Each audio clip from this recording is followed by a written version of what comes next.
Hi, and welcome to today's Daily Chronicle. Today is September 20th, 2024. The Economic Mind of Tim Walz.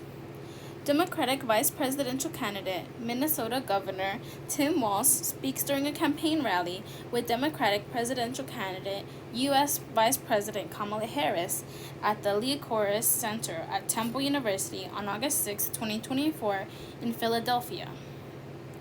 In recent weeks, Minnesota Governor Tim Walz burst from relative obscurity to co-headlining the Democratic presidential ticket.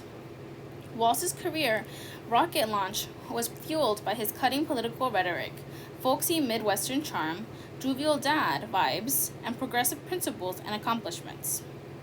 Before Walz was governor and a vice presidential candidate, he wore many hats. He was a congressman, a high school teacher, a union member, a command sergeant major in the Army National Guard, a state championship winning high school football coach. One hat he did not wear, lawyer. That makes him, according to The Economist, the first non-lawyer to be on the Democratic ticket since 1980. While in Congress, Walz represented a conservative district that had elected only one other Democratic representative in the previous century. The conservative makeup of that district might help explain why he took political positions that are rare for Democrats, including supporting gun rights.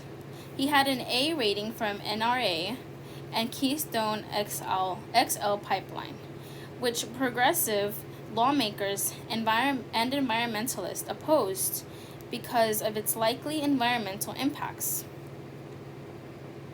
Despite representing a conservative district, however, Walz was also an early supporter of same-sex marriage. He also has a long history of taking populist progressive positions on a host of economic policies, from trade to corporate bailouts. While not as dramatic as the political transformation of his electoral counterpart, J.D. Vance, Walz too had a political transformation over the last decade. As governor, Walz established a more progressive record than his time as a congressman, including on gun control and fighting climate change. As Governor Walz prioritized economic issues, including greater government support for families and children, which have also been top priority for Kamala Harris, it's feasible that Walz's selection could be a signal of the policies that Harris, if elected president, will implement during her administration. A few weeks back, after Donald Trump picked Vance as his running mate, the Planet Money newsletter looked into Vance's economic position and record. Consider the newsletter the sequel. Today we're stepping inside the economic mind of Tim Walz. Walzonomics. As governor, Walz prioritized increasing the economic security of kids. A couple years back, in the Planet Money newsletter, we highlighted how America's welfare system is pretty generous for the elderly, but relatively stingy for kids.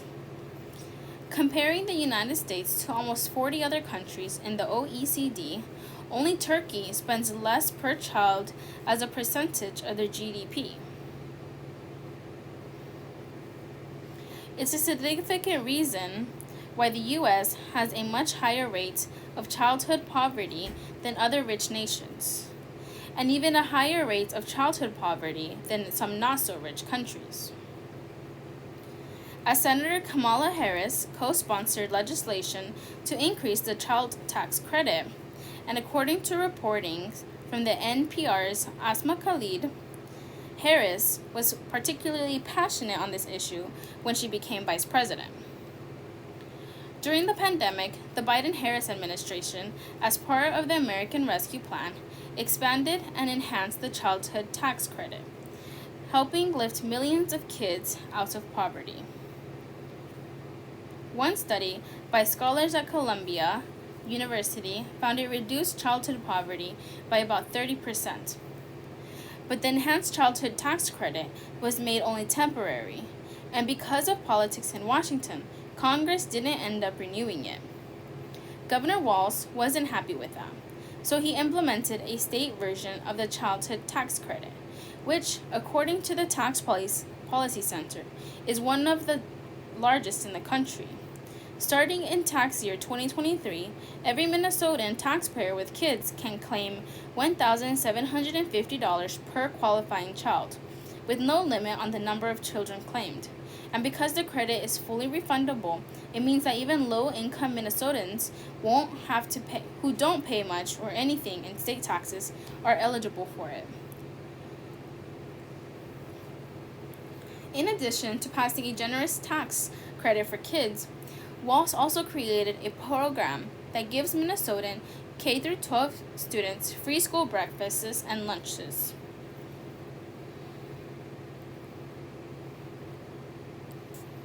Somewhat controversially, Walz made this meal program universal. It is not means tested, so even rich kids can get free breakfasts and lunches. At a press conference after this program's passage, Walz defended the universality of the program from Republican attacks that it was unnecessary giveaway to parents who didn't need it. Yeah, isn't that rich? Our Republican colleague were concerned there would be a tax cut for the wealthiest. You can't make some of this up if you tried, Walz said.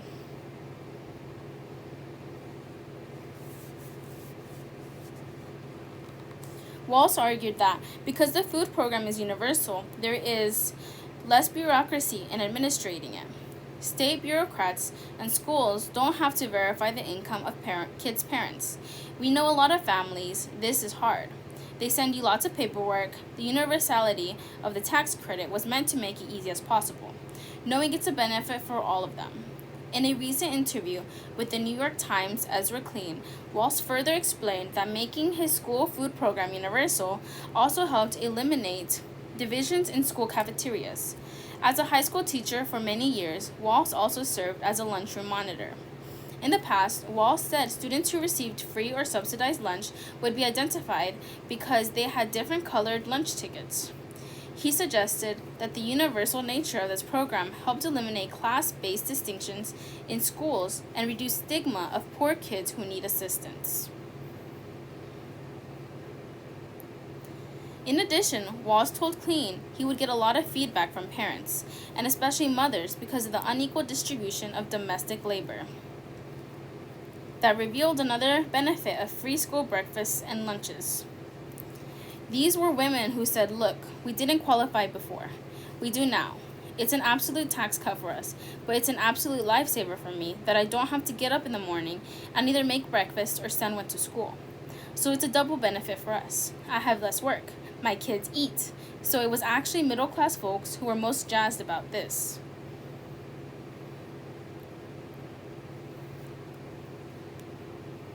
Walz supported a host of other measures that support kids, including increasing fundings for K-12 by 10%, and signing a bill that expanded funding for kids who grew up in foster care to attend college.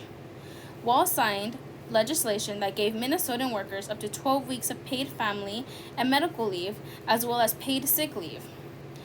As we've reported here before, in the Planet Money newsletter, the United States is the only rich country without a national paid leave program. The federal government only guarantees up to 12 weeks of unpaid family leave and medical leave, and it doesn't even do that for all workers. As Governor Walz worked to change that at the state level, expanding the ability of workers in his state to take paid leave, he signed legislation that gave Minnesotans up to 12 weeks of paid family and medical leave. Even more, he made the program more generous for low-income workers. The program has a progressive replacement rate, so lower-income Minnesotans get a higher percentage of their income replaced when they're on leave. The leave program is supposed to launch in 2026. In addition, Walz provided Minnesotans with paid sick leave. Now, for every 30 hours Minnesotans work, they can earn at least 1 hour of sick leave up to a maximum of 48 hours each year, unless the employer agrees to a higher amount. Walz helped make Minnesotians' tax system one of the most progressive of any state in the country. though through a series of tax cuts, rebates, and credits for low and middle income Minnesotans, and moderate tax hikes on the rich. Walz has helped transform Minnesota's tax system into one of the few in the nation that is moderately progressive, according to the Institute of Taxation and Economic Policy. Most other states, according to this think tank, tax the rich at lower rates and therefore have tax systems that aren't progressive at all. Walz has done a lot on the tax reform front. Facing a multi-billion-dollar budget surplus, the governor was able to enact the largest tax cut in the state's history. These tax cuts included an aforementioned child tax credit as well as the tax rebates of up to $1,300 for working-class Minnesotans, which some dubbed Walz checks.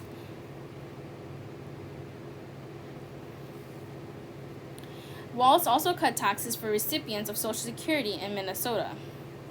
To help pay for these cuts, Walz put a new tax on multinational corporations.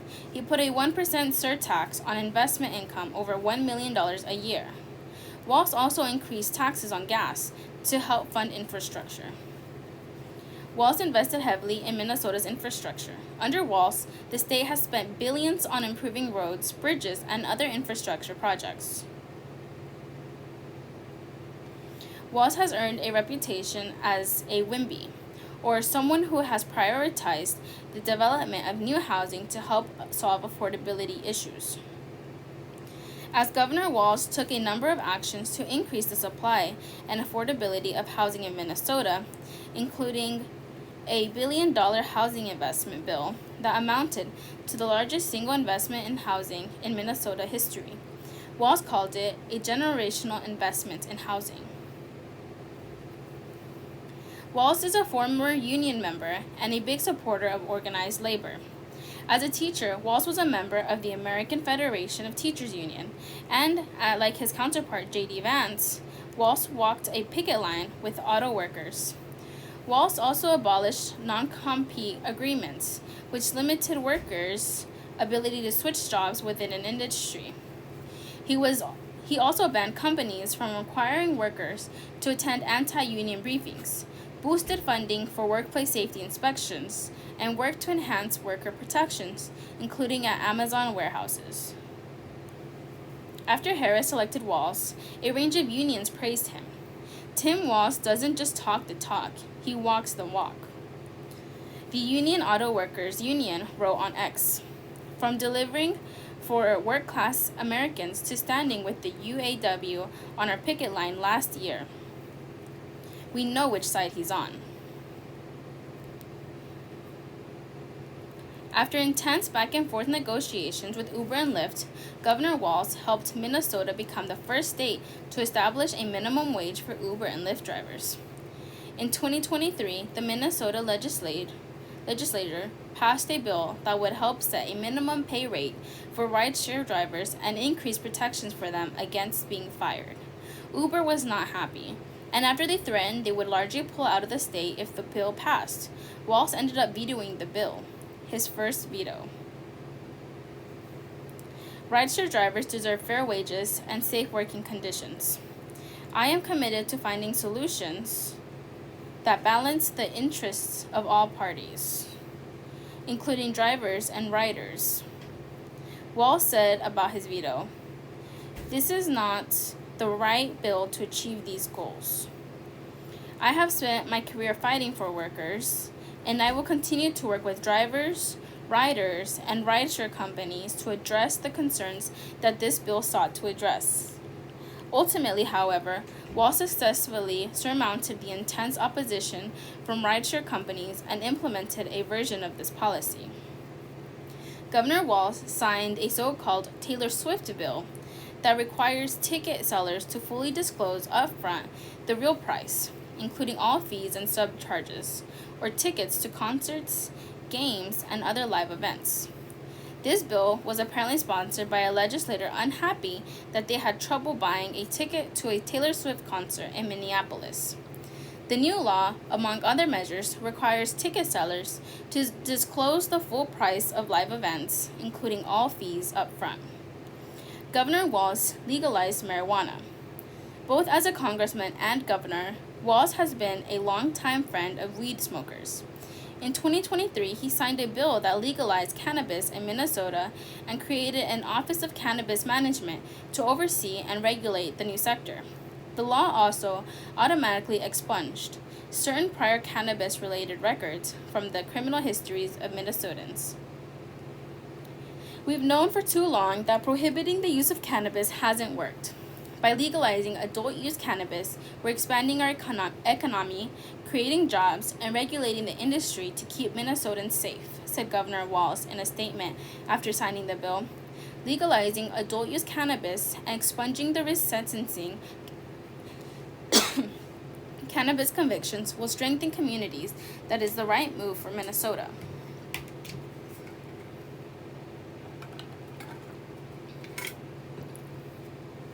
Walz has a mixed record on environmental causes. As a congressman, Walz supported the creation of the Keystone XL pipeline, which was broadly opposed by progressives and environmental groups for its potential contributions to climate change and other environmental impacts. The pipeline was ultimately scuttled. But as governor,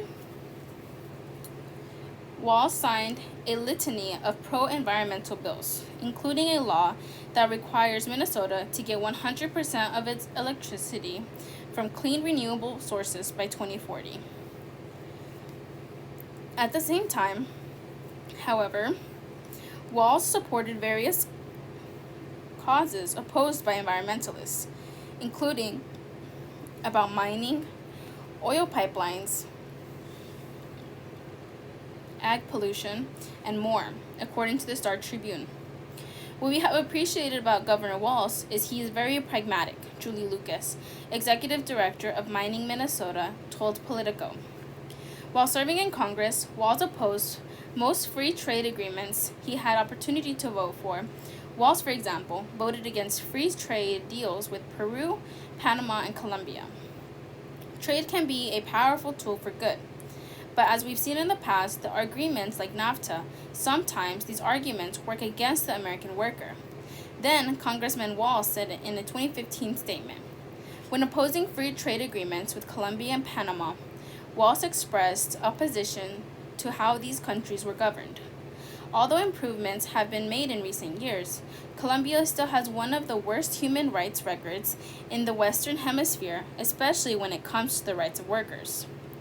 Then Congressman Walz said in press release, in light of this record, I am opposed to any trade agreement with Colombia, which does not make a dramatic and sustained improvement to human rights and the rule of law in Colombia. Additionally, I am concerned about the instability and corruption of Panama's financial institutions and oppose that the agreement without a tougher crackdown on these abuses. Walz, however, did vote for a free trade agreement with South Korea in 2011. When done right, I firmly believe fair trade agreements have the potential to create jobs for American workers, greater demand for American products, and growth for the U.S. economy, Walz said in a statement. This is exactly the kind of policy we need to pursue in times like these. In southern Minnesota, the Korea Free Trade Agreement is an exciting prospect for many of our farmers, and I believe this deal is a net win for Minnesota. As a congressman, Walz voted against bailouts for financial and auto companies, and he voted for the Dodd-Frank Wall Street Reform and Consumer Protection Act. Wall Street reform will help ensure that hardworking taxpayers are never again asked to bail out Wall Street for their reckless decisions. Then Congressman Walz wrote in an op-ed after voting for Dodd-Frank, I voted against President Bush's original Wall Street bailout in 2008 and opposed President Obama's attempts in 2009 to renew it because it was a raw deal for taxpayers. The next time a big bank mistakes threaten the economy, there won't be a bailout, but an orderly liquidation process, and the CEOs will be the first to go. In his opposition to the bailout of American automakers, Walz explained in a statement, I voted against the auto industry bailout for the same reason I voted against the Wall Street bailout, because it doesn't do enough to protect the taxpayers who are footing the bill. Nothing in this bill will prevent the auto manufacturers and their suppliers from continuing to move jobs overseas. And we have no guarantee that spending $15 billion in taxpayers' money will actually solve the Big Three's problems. We must preserve and create jobs in America, but this isn't the way to do it. As is clear from the above, Walz has established a lengthy track record, and not everyone loves it. After Harris selected Walz, conservatives attacked his economic record. Former Trump economic advisor Kevin Hassett, for example, characterized Walz as a tax and spend liberal, and even an avowed socialist, pointing to recent comment Walz had made, "Don't ever shy away from our progressive values," Walz said on a White Dudes for Kamala call. One person's socialism is another person's neighborliness. Love him or hate him, the vice presidency is often just a ceremonial role that doesn't have much power. However, Harris's selection of Walz may say something about her commitment to progressive policy goals, like greater government support for kids and families, and perhaps a less cozy relationship with big corporations than some past Democratic administrations. We will be closely monitoring the economic policy issues and proposals of this presidential election. Follow along with us at Planet Money on our short daily podcast, The Indicator, or here at our newsletter. Hurricane Helene nears Florida as a dangerous Category 4 storm. Hurricane Helene is forecast to hit Florida's northwestern coast late Thursday and then bring heavy rain and wind inland over the coming days. Hurricane Helene has strengthened to an extremely dangerous Category 4 storm ahead of its anticipated landfall against Florida's coast, the National Hurricane Center, NHC said. As of 9 p.m. Eastern Time, Helene was about 65 miles west of Cedar Key and 90 miles south of Tallahassee, with a maximum sustained winds of 140 miles per hour and 10 miles per hour above the benchmark for Category 4 strength, according to the NHC. As Helene approaches Florida's northwest coast, forecasters warn communities hundreds of miles away to prepare for its powerful winds and flooding rains.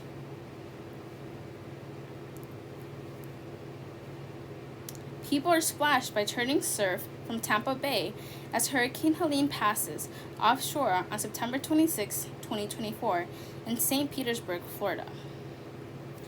Forecasters emphasize that the storm is unusually large, with hurricane-force winds extending outward up to 60 miles from its center and tropical storm-force winds reaching 310 miles away. In fact, comparing the system with previous hurricanes in the Gulf of Mexico over the past couple of decades, Helene is the upper bound in terms of the size, the NHC said, adding that preparations to protect life and property should be rushed to completion.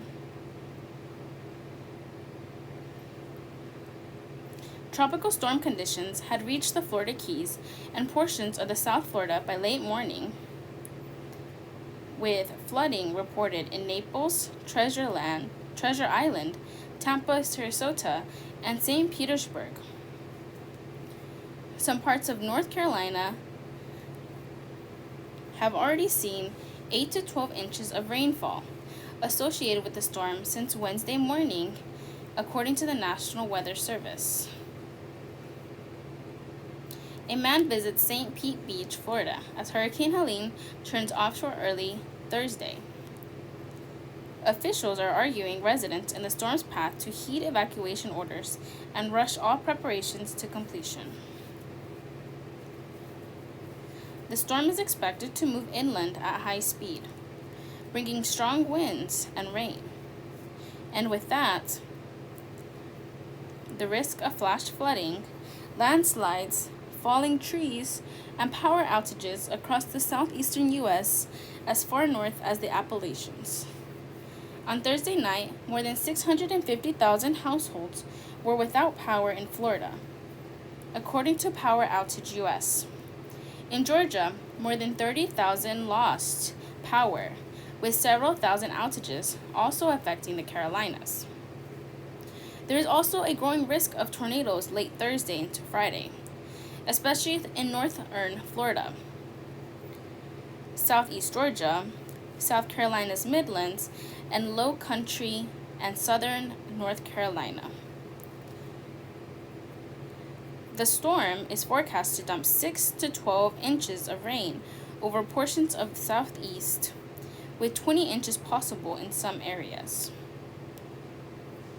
In rare news release, federal forecasters noted that flooding from extreme rainfall is the deadliest direct cause of tropical cyclone fatalities in the U.S. over the past decade. They urged residents in the storm's path to heed evacuation orders, plan to protect their families and property, and avoid roadways if flooding is in the forecast. Take this storm seriously. Dean Griswold, the administrator of the Federal Emergency Management Agency, told reporters on Thursday, "Please don't underestimate what the impacts could possibly be."